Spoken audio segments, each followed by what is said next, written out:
has asked me before, but I've always said, isn't there somebody else that could do this? So, happy Mother's Day. Today we honor those women who have loved and nurtured us throughout our lives. Later today, I will be playing my mother's favorite song for the offertory in her honor. I would like to introduce you to an amazing woman who you have not had the privilege of knowing. I have been blessed to inherit her eyes and smile, as well as her favorite teacup and saucer. My daughter Deborah, being born on her birthday, shares her middle name, May. We lovingly refer to her as Grandma Violet. She recently passed away. I was privileged to play the piano for her funeral last week.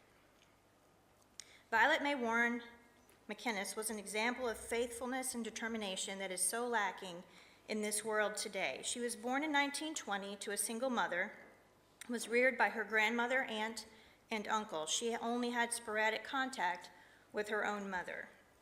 She married Carl Smith McKinnies in 1937. They had 10 children and supported their family by farming. Later, when the older boys could run the farm, my grandfather began long-distance truck driving. Over the years, I've had the opportunity to hear stories of her cooking hearty meals and canning to provide for her children. My personal favorite was her plum jelly. Unfortunately, I have not inherited any recipes from her because she never wrote anything down. Her legendary biscuits were made by feel. My own mother could not duplicate her cooking even though she watched her many times. Many women have had large families and accomplished many of these same things. What set Violet apart was her commitment to family during difficulties when many others would have faltered. After 35 years of marriage, my grandfather died because of a mistake that was made during a routine gallbladder operation. He was 53. I am thankful that he became a Christian just before he died. She became a single mother because she still had 4 adult sons that lived at home. From a combination of reasons and in various degrees of abilities, God gifted Violet and Carl with 4 sons who were mentally challenged. Their childlike minds were full of love and fierce loyalty for their mom.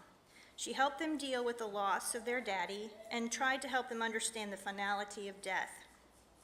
She cared for them, taught them life skills of personal grooming and simple tasks that filled their lives with purpose. She taught them kindness and gentleness and about Jesus who loved them. The family lovingly referred to them as the boys. When we would visit Grandma and the boys, we learned how to interact and enjoy their unique joy and simple love of life. Their individual personalities were evident, and they taught us patience and character. She attended a church with a Sunday school class designed especially for her sons.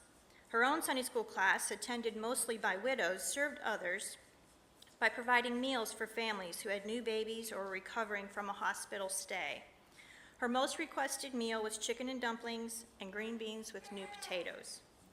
She was the treasurer for her class for over 20 years. And when she tried to resign and let others serve, she was told, "No, you can't quit, we trust you."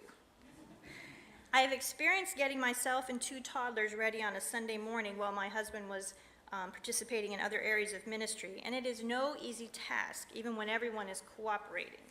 I can only imagine what her Sunday mornings were like. The state of Illinois provides a work venue which the boys attended. They packed a lunch and rode the bus every day to a place that gave them purpose and interaction with others who became their circle of friends.